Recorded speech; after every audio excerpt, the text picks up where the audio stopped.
நேயர்களுக்கு அன்பும் நன்றிகளும். பிரிந்து கிடப்பவர்கள் அதிமுகவில் இணைய வேண்டும் என கெடுவிதித்து இன்றைக்கு போர்க்கொடி தூக்கியிருக்கிறார் செங்கோட்டையன். அதனை எடப்பாடி பழனிசாமி ஏற்கவில்லை. அதன் வெளிப்பாடுதான் செங்கோட்டையிடம் இருந்த அமைப்பு செயலாளர், மாவட்ட செயலாளர் பதவிகள் பறிக்கப்பட்டிருக்கின்றன. அதிமுக ரத்தம் பாய்ந்து கொண்டிருந்த செங்கோட்டையனின் உடலில் இப்போது காவி ரத்தம் ஓட ஆரம்பித்திருக்கிறது. பாஜக கூட்டணிக்காக டெல்லி வரை சென்று லாபி செய்தவர் செங்கோட்டையன். அதன் பிறகுதான் எடப்பாடி பழனிசாமி பாஜக கூட்டணிக்கு வந்தார். செங்கோட்டையனின் வரலாறு என்ன, அவருடைய பாஜக பாசம் என்ன என்பதை இந்த வீடியோவில் நம்ம பார்க்கலாம்.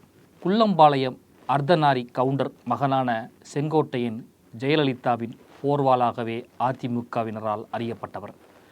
ஈரோடு மாவட்டம் கோபிச்செட்டிப்பாளையம் அருகில் இருக்கும் குள்ளம்பாளையத்தின் ஊராட்சி மன்ற தலைவராக சுயேட்சையாக நின்று வென்றதன் மூலம் பொது வாழ்வில் அடியெடுத்து வைத்தார் செங்கோட்டையன். திமுக அனுதாபியாக இருந்த செங்கோட்டையன் எம்ஜிஆர் மீதிருந்த பற்றினால் 1972ஆம் ஆண்டு எம்ஜிஆர் தனிக்கட்சி ஆரம்பித்ததும் அதிமுகவில் ஐக்கியமானார். முன்னாள் அமைச்சர் கே. கிருஷ்ணசாமியின் ஆதரவாளராக தன்னை அடையாளப்படுத்தி கொண்டு கட்சி வளர்ச்சிக்காக ஓடியாடி உழைத்தார்.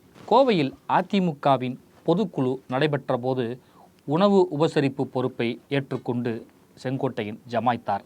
இது எம்ஜிஆருக்கு பிடித்து போக அவரின் நேரடி பார்வைக்கு வந்தவருக்கு அதன் பிறகு படிப்படியாக ஏறுமுகம்தான். அதிமுக 1977இல் முதல் பொது தேர்தலை சந்தித்த போது எம்ஜிஆர் வெளியிட்ட வேட்பாளர் பட்டியலில் செங்கோட்டையின் பெயரும் பளிச்சிட்டது. கோபி தொகுதியை வழக்கறிஞரான கே. ராமசாமி என்பவருக்கு கொடுத்துவிட்டு சத்தியமங்கலம் தொகுதியில் இவர் நிறுத்தப்பட்டார். வெற்றி பெற்று ஆட்சி அமைத்த எம்ஜிஆர் மந்திரி பதவியை கே. ராமசாமிக்கு கொடுக்காமல் சுப்புலட்சுமி ஜெகதீசனுக்கு கொடுத்தார். அதனால் தலைமையிடம் கோபப்பட்டு தன் செயல்பாடுகளை குறைத்து கொண்டார் ராமசாமி. இந்த வெற்றிடத்தை அமர்க்கலமாக நிரப்பினார் செங்கோட்டையன். 1980ஆம் ஆண்டு நடைபெற்ற சட்டமன்ற தேர்தலில் தன் விருப்பப்படி கோபிச்செட்டிப்பாளையம் தொகுதியை பெற்று எம்எல்ஏ ஆனார். முத்துசாமியை மந்திரியாக்கிய எம்ஜிஆர் செங்கோட்டையனை மாவட்ட செயலாளராக்கினார். ஈரோடு மாவட்டம் முழுக்க செங்கோட்டையனின் செல்வாக்கு வளர ஆரம்பித்தது. அதோடு ஆவின் சேர்மன் பதவியும் போனஸாக தரப்பட்டது. எம்ஜிஆர் மறைவுக்கு பிறகு அதிமுக இரண்டாக பிளவுபட்டது. ஜெயலலிதா, ஜானகி என அதிமுக 2 அணிகளாக உருவான நேரத்தில் ஜெயலலிதாவின் பக்கம் நின்று படை திரட்டினார் செங்கோட்டையன். ஜெயலலிதாவிடம் செங்கோட்டையன் வைத்த விசுவாசமும் மரியாதையும் சந்தேகத்துக்கு அப்பாற்பட்டது.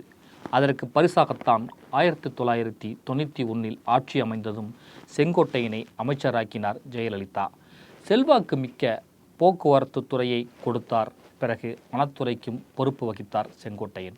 செங்கோட்டையன் வனத்துறைக்கு பொறுப்பேற்ற போது நடந்த ஒரு சம்பவத்தை நாம் பார்க்கலாம். ஜெயலலிதாவின் முதலாவது ஆட்சி காலமான 1991-96 ஆண்டு காலத்தில் ஏகப்பட்ட அளப்பறைகள் நடந்தன. முதல்வர் ஜெயலலிதாவின் 47வது பிறந்த நாளை ஒட்டி தமிழ்நாட்டில் உள்ள வனப்பகுதியில் 47 இடங்களில் வனவிலங்குகளுக்காக ஜே குடிநீர் தொட்டி கட்டப்படும் என்று அன்றைக்கு வனத்துறை அமைச்சராக இருந்த செங்கோட்டையன் அறிவித்தார். வன விலங்குகளுக்கான குடிநீர் தொட்டிக்குத்தான் ஜே பெயர் வைக்கிறார்கள் என்று எல்லோரும் நினைத்திருக்க, தொட்டியையே ஜே வடிவில் அமைப்பார்கள் என்று யாருமே எதிர்பார்க்கவில்லை. இந்த தொட்டிகளை ஆங்கில எழுத்தில் வடிவமைக்க வேண்டும் என்று அமைச்சர் செங்கோட்டையன் ஆலோசனை சொன்னார். அமைச்சரின் சொல்லை தட்டி கழிக்க முடியுமா என்ன?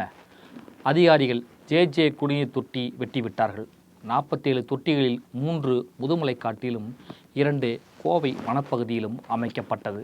அந்த அளவுக்கு தன்னுடைய ஜெயலலிதா விசுவாசத்தை காட்டினார் செங்கோட்டையன். அரசு அதிகாரத்தில் சீராக வளர்ந்து வந்த செங்கோட்டையன் கட்சியின் துணை பொதுச் செயலாளர், கொள்கை பரப்பு செயலாளர் என்ற பொறுப்புகளையும் கையில் வைத்திருந்ததால் தமிழகத்தின் மிகப்பெரிய பவர் சென்டராக மாறினார். ஜெயலலிதாவுக்கு அடுத்து கட்சியினர் மிக பெரும் பணிவும் பயமும் காட்டியது செங்கோட்டையனிடம்தான். தன் மீது செங்கோட்டையன் வைத்திருக்கும் விசுவாசத்தை கண்டு சிலிர்த்து, விசுவாசத்தின் இலக்கணம் என்றால் அது செங்கோட்டையன் தான். தலைமை மீது மாறா நம்பிக்கையும் விசுவாசமும் வைக்கும் குணத்தை இவரை பார்த்து கற்றுக்கொள்ளுங்கள் என்று செங்கோட்டை மகனின் திருமணத்தில் ஜெயலலிதா பெருமைப்பட்டார். 1996 சட்டசபை தேர்தலில் அதிமுக படுதோல்வி அடைந்தபோது செங்கோட்டையனும் தோல்வி அடைந்தார். அப்போது ஆட்சிக்கு வந்த திமுக அரசு செங்கோட்டையின் மீது வருமானத்துக்கு அதிகமாக சொத்து சேர்த்த வழக்கு போட்டது. ரெய்டுக்கு பயந்து செங்கோட்டையின் வீட்டிலிருந்து மூட்டை மூட்டையாக பணம் கடத்தப்பட்டிருக்கிறது. 2 மூட்டைகளை ஆற்றில் வீசியிருக்கிறார்கள் என்று கூட பரபரப்பு தகவல்களை சொன்னது அன்றைக்கு போலீஸ். 2001 சட்டமன்ற தேர்தல் நேரத்தில் செங்கோட்டையனுக்கு சீட்டு கொடுத்தார். எம்எல்ஏவும் ஆனார். ஆட்சி அமைந்ததும் அவரை ஜெயலலிதா அமைச்சராக்கவில்லை. சில காரணங்களால் செங்கோட்டையின் மீது டென்ஷனான ஜெயலலிதா அவரை ஓரம் கட்ட செல்ல கோபத்துடன் குள்ளம்பாளையத்தில் இருக்கும் தன் பங்களாவில் செட்டிலாகிவிட்டார். கட்சி வேலைகள் இல்லை என்றதும் தன் தோப்பில் ஆயிரக்கணக்கில் தென்னை மரம் வளர்க்கும் பணியில் இறங்கினார். 2 வருடங்கள் இப்படியே போய்விட 2004 நாடாளுமன்ற தேர்தல் வந்தது. தேர்தல் வந்துவிட்டால் ஜெயலலிதாவுக்கு பிரச்சார ரூட் போட்டு கொடுத்து அவரை அழைத்து வரும் சாரதி செங்கோட்டையன் தான். ஆனால் இந்த முறை அவரை ஒதுக்கி வைத்திருந்ததால் அந்த பொறுப்பு OS மணியன், திண்டுக்கல் சீனிவாசன், பன்னீர்செல்வம் போன்றவரிடம் ஒப்படைக்கப்பட்டது. 2 நாட்கள் அந்த ரூட்டுகளில் பயணித்து அப்செட்டான ஜெயலலிதா மதுரையில் அமர்ந்து கொண்டு செங்கோட்டையனை உடனே வரச்சொல்லி இருக்கிறார். தோப்பிலிருந்து பறந்தடித்து சென்ற பவ்யமாக நின்றவிடம் பிரச்சார ரூட் வழக்கம் போல பக்காவாக இருக்கணும், உடனே போடுங்க என்று உத்தரவிட்டார். அந்த நொடியில் மீண்டும் சீனுக்கு வந்து மறு அவதாரம் எடுத்தார் செங்கோட்டையன். தேர்தல் வியூக வகுப்பாளர் என்ற சொற்றொடர் இன்றைக்கு பிரபலம். ஜெயலலிதாவின் தேர்தல் பிரச்சார பயண வகுப்பாளர் செங்கோட்டையன் என்பது 2K கிட்ஸ்களுக்கு தெரியாது. ஜெயலலிதாவின் டூர், எந்தெந்த ஊர்களில் பேசுவார், எத்தனை கிலோமீட்டர் பயணம், ஆரத்திகள் எங்கே, குழந்தைகள் பெயர் சூட்டல், மாற்றுக் கட்சியினர் இணைதல் போன்ற அனைத்து விஷயங்களையும் பக்காவாக பிளான் போடுவார். ஜெயலலிதா பயணம் போகும் பாதையில் முந்தைய நாளே சென்று பார்த்து என்னென்ன குறைகள் இருக்கிறது என அறிந்து அதனை சரி செய்வார். ஜெயலலிதாவின் பிரச்சார கான்வாய் கிளம்பும் போது அதற்கு சில கிலோமீட்டர் முன்பு செங்கோட்டையனின் கார் புறப்பட்டுவிடும். ஜெயலலிதா பேசும் பாயிண்டில் போய் முன்பே ஆஜராகி விடுவார். அங்கே இரட்டை இலை சின்னத்தை கையில் ஏந்திபடியே நிற்பார். ஜெயலலிதாவின் வேன் வந்து நிற்க வேண்டிய இடம் என்பதற்கு சமிக்சை அது. அங்கே ஜெயலலிதா பேச ஆரம்பித்ததுமே செங்கோட்டையன் அடுத்த இடத்திற்கு சென்று விடுவார். அங்கேயும் இதே பாணிதான். அடுத்து வந்த 2006 சட்டசபை தேர்தலில் அதிமுக ஆட்சியை இழந்தாலும் மீண்டும் கோபி தொகுதியின் எம்எல்ஏவான செங்கோட்டையன் சட்டமன்ற கொறடாவாகவும் கட்சியின் தலைமை நிலை செயலராகவும் ஆனார். அதன் பிறகு 2011 சட்டமன்ற தேர்தலில் அதிமுக வென்று ஆட்சியை பிடித்தது. ஜெயலலிதா முதல்வராக பதவியேற்ற போது செங்கோட்டையனுக்கு அமைச்சர் பதவி அளித்தார். ஆனால் அது நீடிக்கவில்லை. 2012 ஜூலை 18ஆம் தேதி செங்கோட்டையனிடமிருந்து அமைச்சர், கட்சி பதவிகள் பறிக்கப்பட்டன. வருவாய்த்துறை அமைச்சர் பொறுப்பிலிருந்து KA செங்கோட்டையன் நீக்கப்பட்டு அவருக்கு பதிலாக தோப்பு வெங்கடாச்சலம் அமைச்சரானார். அமைச்சர் பதவி மட்டுமின்றி செங்கோட்டையன் அப்போது வகித்து வந்த தலைமை நிலைய செயலாளர் என்ற பொறுப்பிலிருந்தும் நீக்கப்பட்டார். செங்கோட்டையன் பதவி பறிப்புக்கு அன்றைக்கு காரணம் என்ன சொல்லப்பட்டது தெரியுமா? அமைச்சர் பதவியிலிருந்தும் அதிமுக தலைமை நிலைய செயலாளர் பொறுப்பிலிருந்தும் செங்கோட்டையன் நீக்கப்பட்டதற்கு அவருக்கு எதிரான குடும்பத்தினரின் புகார்கள்தான் அன்றைக்கு முக்கிய காரணமாக இருந்தது. செங்கோட்டையனின் அமைச்சர் பதவி பறிப்பதற்கு சில மாதங்களுக்கு முன்பு செங்கோட்டையனின் மனைவி ஈஸ்வரியும் அவரது மகன் கதிரீஸ்வரனும் முதலமைச்சர் ஜெயலலிதாவை சந்தித்து செங்கோட்டையின் வீட்டுக்கே வருவதில்லை, தனது PA ஆறுமுகத்தின் வீட்டிலேயே இருக்கிறாரு என செங்கோட்டையனின் தனிப்பட்ட வாழ்க்கை தொடர்பாக புகார் கூறியதாக அப்போது பரபரப்பாக பேசப்பட்டது. செங்கோட்டையனின் உதவியாளர் ஆறுமுகத்தின் மனைவி சுகுணாவுக்கும் செங்கோட்டையனுக்கும் முடிச்சு போட்டு கிளம்பிய பர்சனல் புகார் மூலம் ஜெயலலிதாவின் அதிருப்திக்கு ஆளாகி கண்டிப்புக்கு உள்ளானார் செங்கோட்டையன். ஆறுமுகத்தின் மீது சில வழக்குகளும் அன்றைக்கு பாய்ந்தது. செங்கோட்டையனுக்கு மறைமுகமாக எச்சரிக்கையும் விடப்பட்டது. விதி அவருக்கு ஒரு பெண் ரூபத்தில் விளையாடிவிட்டது. செங்கோட்டையின் மனைவியும் மகனும் அவருக்கே தெரியாமல் முதல்வர் ஜெயலலிதாவிடம் அப்பாயின்மெண்ட் வாங்கி பார்த்தார்கள். தனது உதவியாளர் ஆறுமுகத்தின் மனைவி சுகுணாவுடன் செங்கோட்டையன் அதிக நட்பில் இருக்கிறார் என்பதே அவர்கள் வைத்த புகார். அப்போதே செங்கோட்டையனை அழைத்து கண்டித்தார் ஜெயலலிதா. செங்கோட்டையனுடனான நெருக்கத்தின் காரணமாக ஆறுமுகம் மற்றும் அவரது தரப்பு பல்வேறு முறைகேடுகளில் ஈடுபட்டதாக புகார்கள் எழுந்தன. இதனைத் தொடர்ந்து ஆறுமுகம் உள்ளிட்ட 3 அரசு PAக்களை ஜெயலலிதா அதிரடியாக நீக்கினார். ஆறுமுகம் மீது பல்வேறு வழக்குகள் தொடரப்பட்டு அதிரடியாக கைதும் செய்யப்பட்டார்.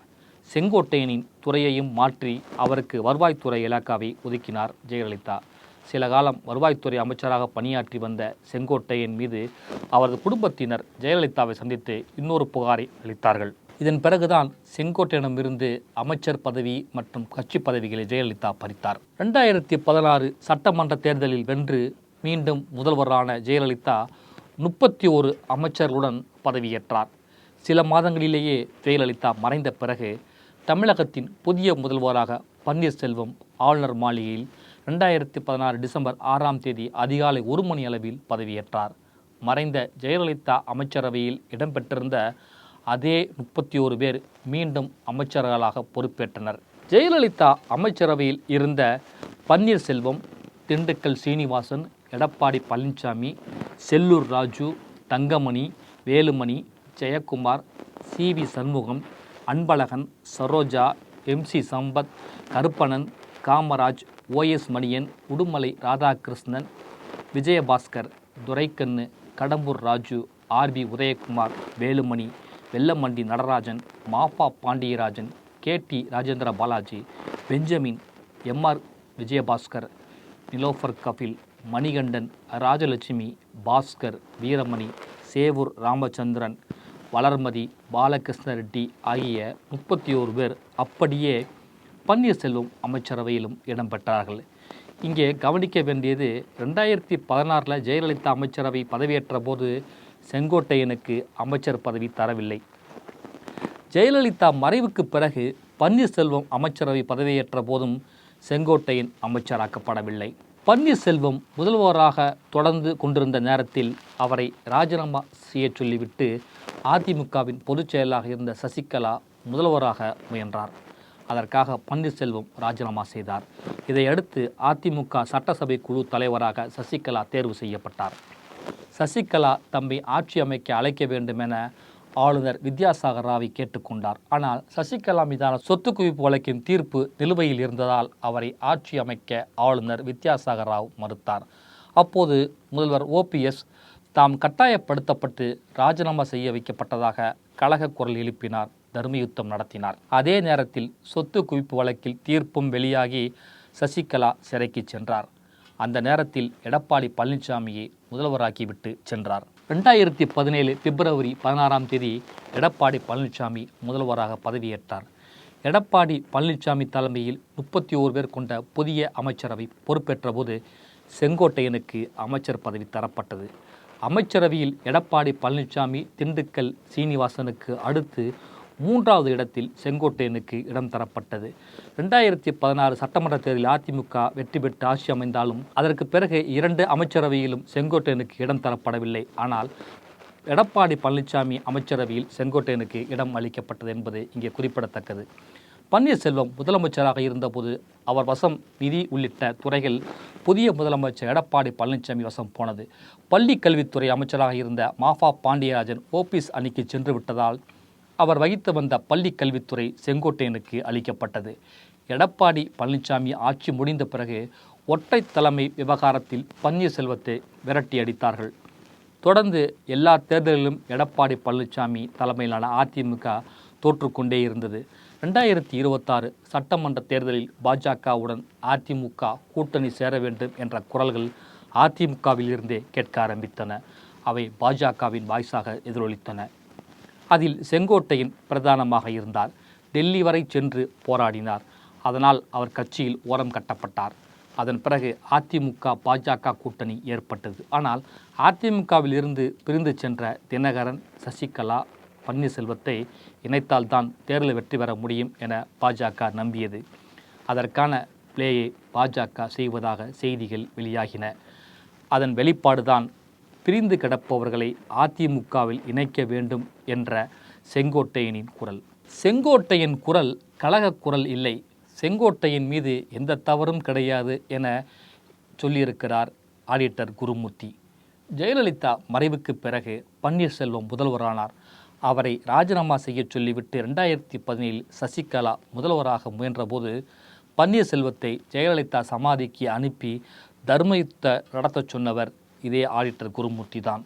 அப்போது செங்கோட்டையன் என்ன செய்து கொண்டிருந்தார் தெரியுமா?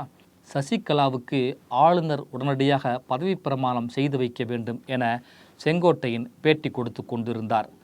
சசிகலா முதல்வர் ஆவதை விரும்பாத குருமூர்த்தியும் சசிகலாவை முதல்வர் நாற்காலியில் அமர வைக்க ஆசைப்பட்ட செங்கோட்டையனும் இன்று சிநேகிதர்களாகிவிட்டார்கள். பன்னீர்செல்வம், தினகரன் வரிசையில் செங்கோட்டையனும் பாஜக பலிபீடத்தில் ஏறி நிற்கிறார். பிரிந்து கிடப்பவர்களை அதிமுகவில் இணைக்க வேண்டும் என கெடு விதித்து இன்றைக்கு போர்க்கொடி தூக்கியிருக்கிறார் செங்கோட்டையன். முதல்வர் ஜெயலலிதாவின் மரணத்திற்கு பிறகு அடுத்த முதல்வராக 2017 பிப்ரவரியில் மகுடம் சுட்டி கொள்ள முயன்றார் சசிகலா. அதற்காக அதிமுக சட்டமன்ற கட்சித் தலைவராக தேர்வு செய்யப்பட்டார் சசிகலா. அப்போது சசிகலாவுக்கு எதிராக தர்மயுத்தம் நடத்தியவர் பன்னீர்செல்வம். அந்த அணியில் இருந்து முன்னாள் சபாநாயகர் PH பாண்டியன் சசிகலா முதல்வராவதை கண்டித்து கருத்துக்களை வெளியிட்டு வந்தார். அதற்கு அப்போது பதிலடி கொடுத்தவர் செங்கோட்டையன் தான். எம்ஜிஆர் மறைவுக்கு பிறகு பிளவுபட்டு கிடந்த அதிமுகவை இணைக்க PH பாண்டியன் துரும்பை கூட கிள்ளி போடவில்லை என்று காட்டமாக சொன்னார் செங்கோட்டையன். அதே செங்கோட்டையன் 8 ஆண்டுகள் கழித்து இப்போது அணிகளை இணைக்க பாஜகவின் வாய்ஸாக பேசிக் கொண்டிருக்கிறார். உட்கட்சி மோதலில் மோடிக்கு புகழாரம் சுட்ட ஆரம்பித்திருக்கிறார் செங்கோட்டையன். இரட்டை இலை ஏந்திய செங்கோட்டையின் கரம் இப்போது தாமரையை ஏந்தி கொண்டிருக்கின்றன. இந்த வீடியோ பற்றி மறக்காமல் உங்கள் கருத்துக்களை கமெண்டில் சொல்லுங்கள். மறக்காமல் நம்ம சேனலை ஃபாலோ பண்ணிக்கங்க.